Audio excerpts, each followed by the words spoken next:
Thank you, Excellency. Tunaona familia inaendelea kuongezeka.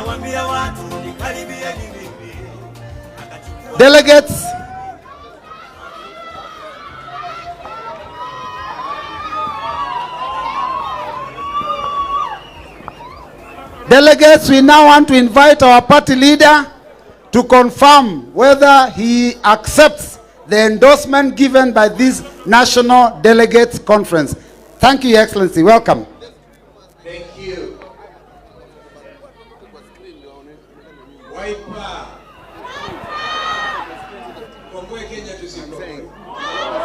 Wiper. Remember there was need for concerted Harambee effort. It's now. Wazalendo wenzangu, with a deep sense of duty and high resolve, I accept your nomination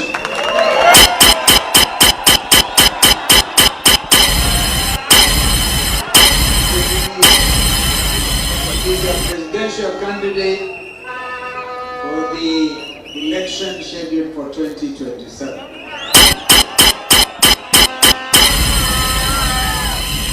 I accept it with a full and grateful heart, without reservation. I mean, the only one obligation, the obligation to devote every effort of body, mind, and spirit to lead this exceptional patriotic front to victory and restore hope and stability to our beloved nation.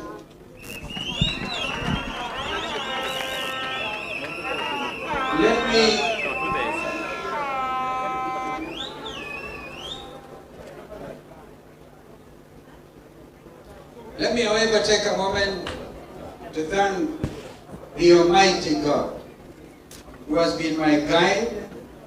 Without Him, definitely I would not even be here today. To my family, some of whom you have met, and now my extended family also goes to places like Kirinaga. My sister, twin sister, they got my only daughter, got her to Kirinaga. Damari and Martin are out there in the UK. My little boy, Clay, very fond of him. Ken and Mama Pauline and Gebo and Musyoka. That's the camp of your name. Can't mention my daughter, I know by name. So that's her name.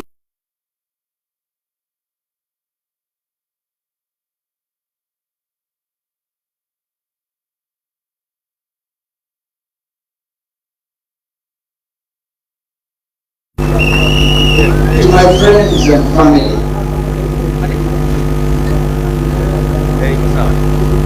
you are here for watching online.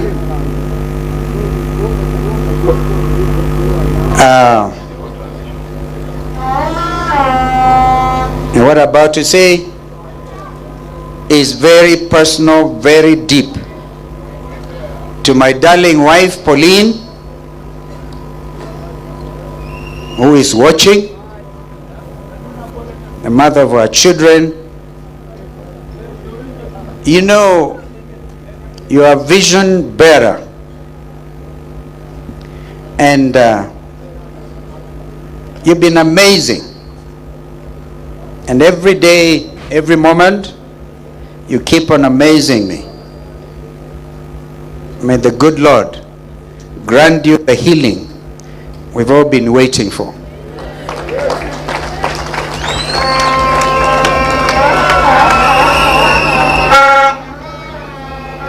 To our fellow citizens, including those in the diaspora, wazalendo wenzetu, ng'ambo, mahala popote mulipo, We have come of age as a nation. To the international community present here today, I acknowledge your presence, members of the diplomatic corps, and those who are here personally, sent representatives. We thank you. You are true partners in this journey of having a stable nation among the community of nations. Well, Deputy President, my brother, Rigathi Gachagua,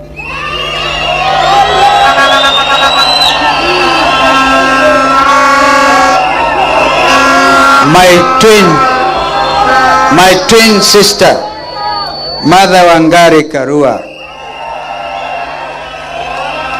my young brother, Eugene Wamalwa, my brother Fred Okengo Matiang'i,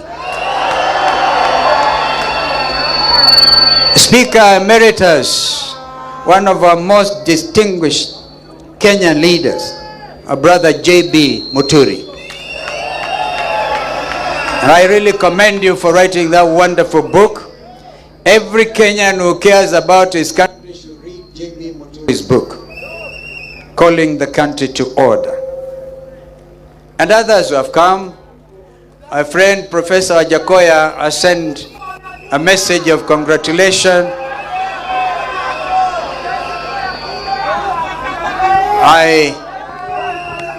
Our friend Governor Natembeya of Tanzania has actually gone down with flu. He really wanted to be here. Thank you for coming here as our special observers. And I want to recognize Engineer Maina, who is also representing our brother Governor Peter Munya.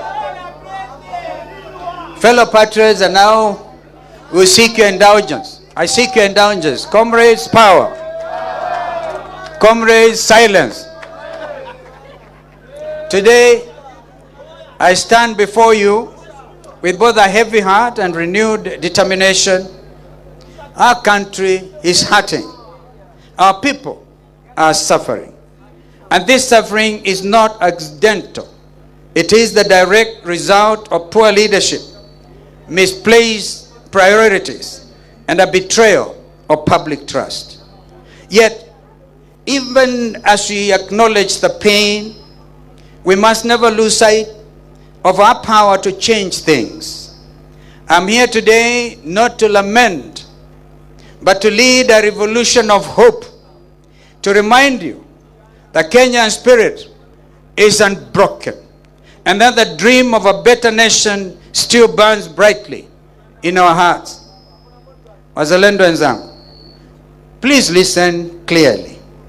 Hope is alive, and together we shall reclaim our country, we shall rebuild our economy, and restore the dignity to every Kenyan household.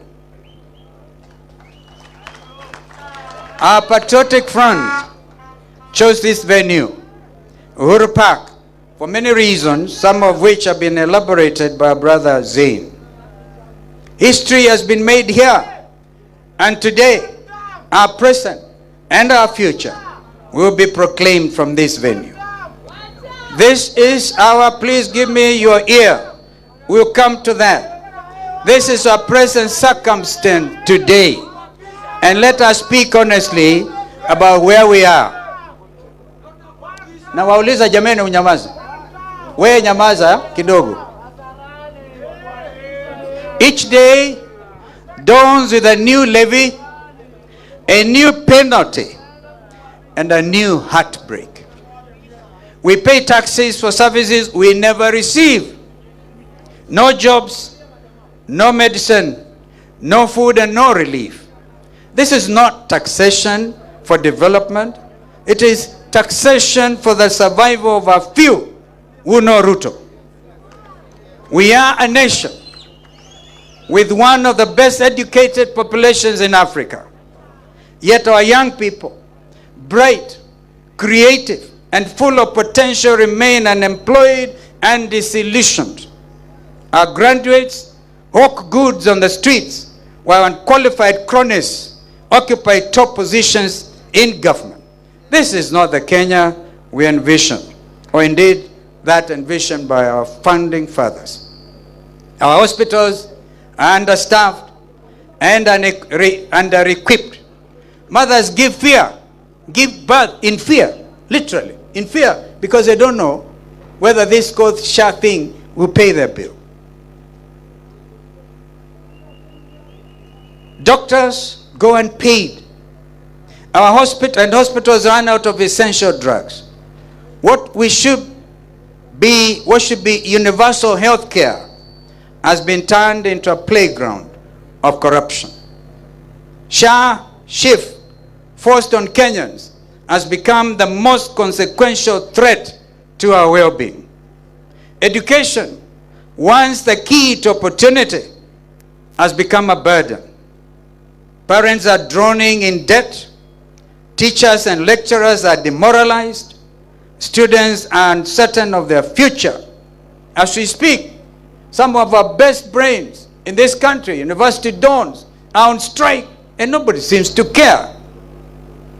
They have gotten our universities defunded, literally. A government that toys with children's education has lost its moral compass. And what of our economy? Once a beacon of growth, it now lies in disarray. Industries have closed, investors are fleeing, and ordinary Kenyans are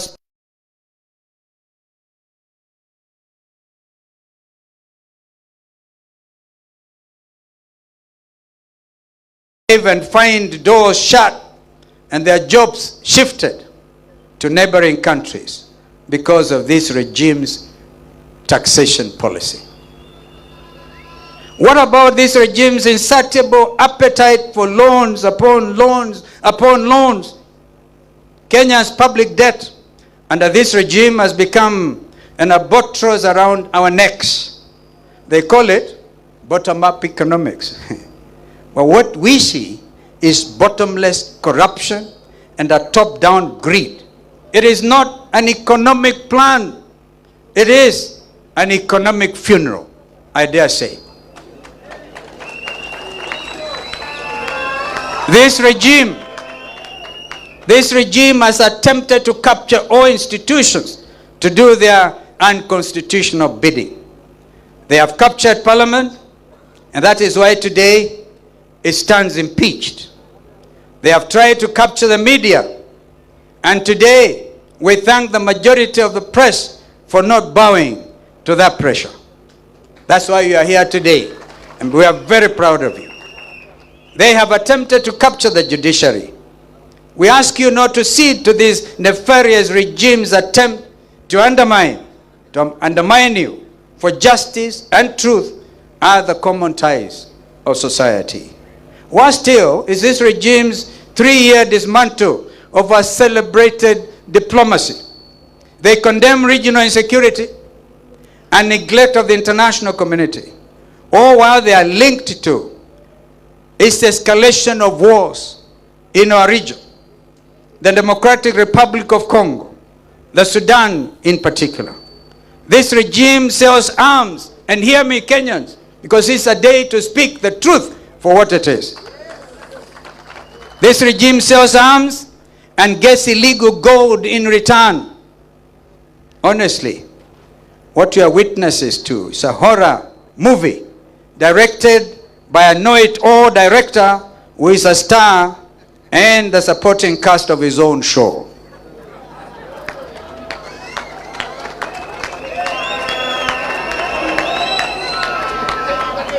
The Ruto regime calls for reforms of international institutions and global agendas, including climate change, while he auctions our forests for carbon credits for his own personal aggrandizement. Kenyans must know this. Even our forests, our national parks are up for auction. The very oxygen we actually breathe. most heartbreaking of all, is the plight of our young people, the Gen Z generation. Bold, creative, and courageous, took to the streets to demand justice, to demand jobs, to demand dignity and accountability.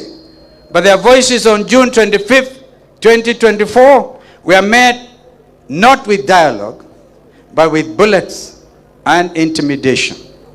A government that silences its own children has lost the right to lead. Wazalendo wenzangu. But I stand here to tell you, we are not doomed. Kenya can rise again, and Kenya will rise again. Under a patriotic administration, and together with our partners, we shall build a nation that works for all, not for a select few. We will deliver a 24-hour economy that ensures all of us are part and parcel of growing our basket, and together we shall lower the cost of living. Costs of fuel and electricity must be lowered if we are to get these jobs back to our industry, if we are going to yet again attempt to industrialize our country.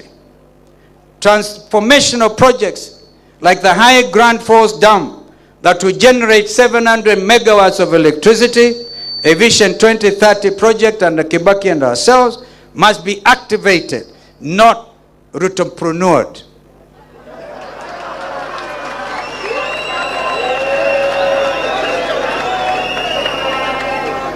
We will cut unnecessary taxes, such as a punitive affordable housing levy that is nothing short of cruelty to steal from Kenyans. We have said time and again, Executive Order number 1, get rid of housing levy. We will have an affordable, relatable, and predictable policy that not only addresses our challenges but also considers the vast opportunities in manufacturing, in agriculture, in education, and in blue economy. Our economy be driven by innovation and integrity, not corruption and coercion. We will create real jobs for the youth. Every county will have a functional youth enterprise fund. Remember, youth enterprise fund swept under the carpet. Which will be transparent and theft-free. We'll establish technology hubs, create centers and local industries to absorb young talent. Professionalism, not Rutoism, will get you a job. Wazalendo wenzangu, I promise you this. The Wiper Patriotic Fund's Director of Elections will not become your next chairman of Kenya Revenue Authority. That will never. No child should ever be denied education because of poverty. We will fund our schools adequately, value our teachers, and recognize vocational skills alongside academic qualifications. Real education, not those fake self-appointed degreeship, but must once again be the bridge to opportunity. Our patriotic administration will restore dignity and meaning to our schools and our universities. We will not be a striking nation. We shall be a working, dignified nation. We will deliver affordable, quality health care for all. Medicines will be available in every hospital, and our healthcare workers will be respected and fairly compensated. Health will not be a privilege. It is a right, and indeed an Article 43 right of our Constitution. We will build a just, safe, and united Kenya. Police brutality, obviously, will end. In fact, I think it has ended today, because if anybody had wanted to bring goons here, it can't work.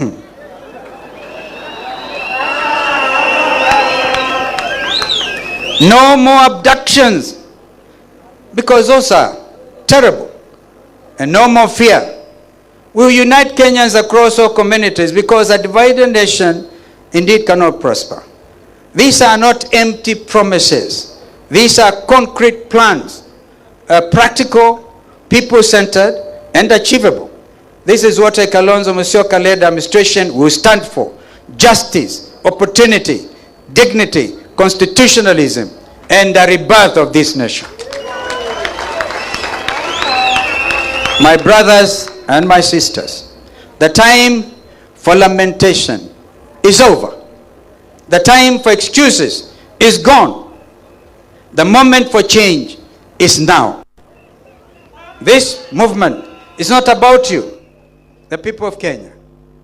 It is about your families, it's about your children, about your children's children, and the future of this nation. Ruto ordered you to be shot, not in the head, but in the legs, because you dared to exercise your constitutional rights. I urge you, fellow Kenyans, and the Gen Zs, and the young Kenyans, I urge you today to shoot Ruto at the ballot.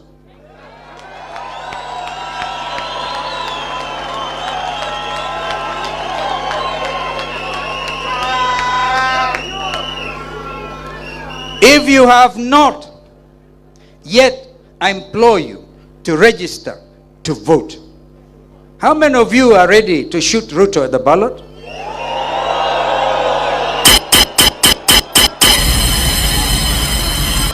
This is what will make Ruto one term. Komboa Kenya. Komboa Kenya. Harambee. When we rise together, no mountain is too high. When we rise together, no government can suppress us. When we rise together, Kenya will rise again. Are you ready for change? Yes. Are you ready for justice? Yes. Are you ready for a better Kenya? Yes. Then let us rise up together. Wazalendo wenzangu, this is our moment. We cannot allow despair to kill our dreams, nor exceptionally corrupt and insensitive leadership to steal our future. We will build a Kenya where leadership is honest, justice is real, and opportunity, as I said, is equal. We'll build a Kenya where every child is safe, even in our own living room. We will in honor and remembrance, remember Bridget Joki, who was shot by a police bullet in Kiambu, sitting by her parents' living room, watching television. And she got killed, shot. So even our living rooms are not safe. I salute our farmers, our mama boggers, and our border riders. The border riders actually escorted me this morning. I thank you. The true backbone of this country. I celebrate our youth. The beacons of hope will keep faith alive. From Lamu to Kiambu, from Isiolo to Bungoma, from Nairobi to Kisumu, from Wote to Turkana, from Tharaka to Kajiado, from Mombasa to Meru, and from Sugoi to Seikuru. We all deserve dignity, justice, and honest leadership. Together, we shall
cost stood the test of time.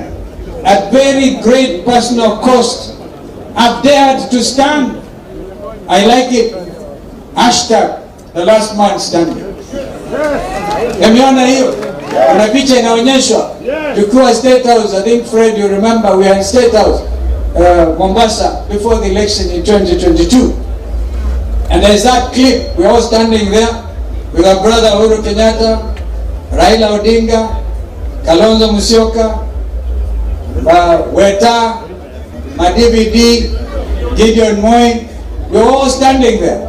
I must really thank our sister who is in Bahamas, I think Barbados, for CPA conference. Mheshimiwa Lesuda. She sent me that picture. She said, do a picture around that. Say, the last man stand. We're all going to stand. It's not going to be the last man. How many of you are ready to stand with the last man standing?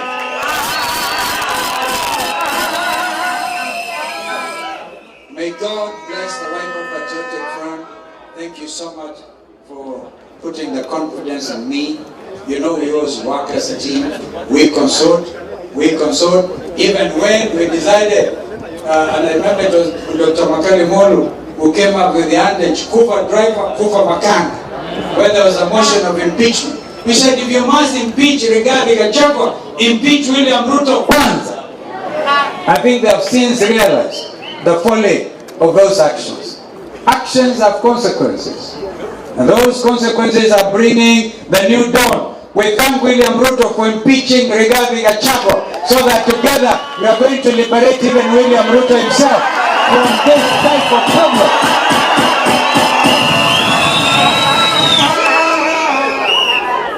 And they say, it was Shakespeare who said, there's a tide in the affairs of man, taken its height, leads to fortune. Abundant. The rest of life is lived in misery. It's a paraphrasing. I want to encourage you, Ndugu Rigathi. You stand stronger than when you are deputy president. Nobody knew you. Now the country knows you. My sister mother, my twin sister, you were with Ruto, Raila's running mate. You were the first one to say, he, haifanyiki, most principled, amazing Kenyan lady, even the region, standing for justice, and everywhere in our region. My sister mother, I'm very proud that you call me your political twin. We will stand together. My brother Eugene, my mother, these last 2 years, we've been on those trips everywhere, across the length and breadth of this country, waiting for other friends to come like Fred Matiang'i. And JB Muturi was waiting for him to be fired. And he got fired. And it is good that Ruto fired JB Muturi. My brother Sekarome, a brilliant mind in numbers. You see, now we're going to lead this revolution in real time. This coming election will not be stealable. And we must tell IBC, either they want to be on the right side of the history and deliver that image of a rotten IBC, or they're going to do the justice. Data-driven campaign. That is what our brother Torome Saitoti is able to do along with other people. We are so proud of it. Our brother, Governor Natembeya, you did meet severally with our friends and our brother Eugene.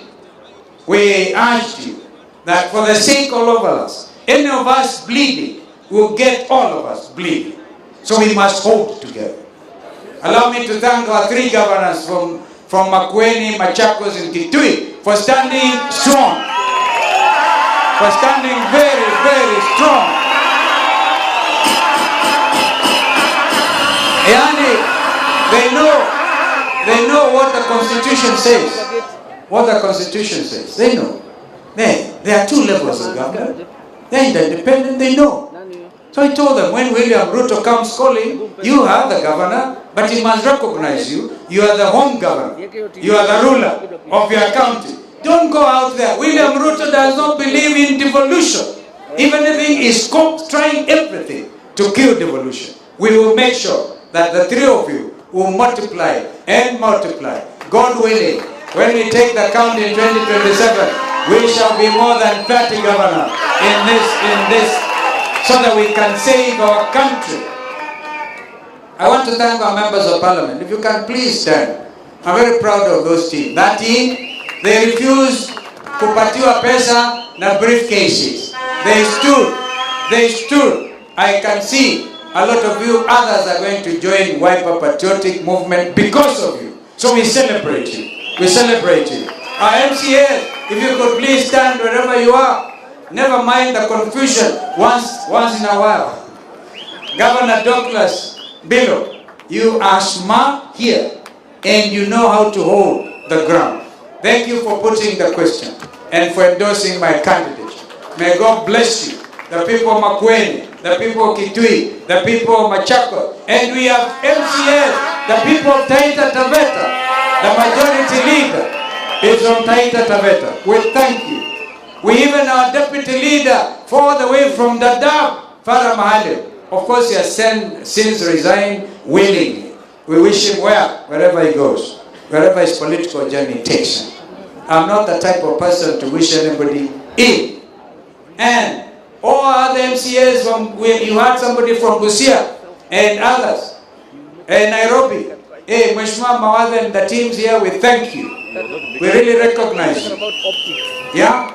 So, Nyamira Kisi, whoever has imagined Wiper is a regional party is absolutely wrong. But I want to give you one promise. Today, this front will grow in leaps and bounds. And together with our partners in the, we don't want to call ourselves at a united opposition.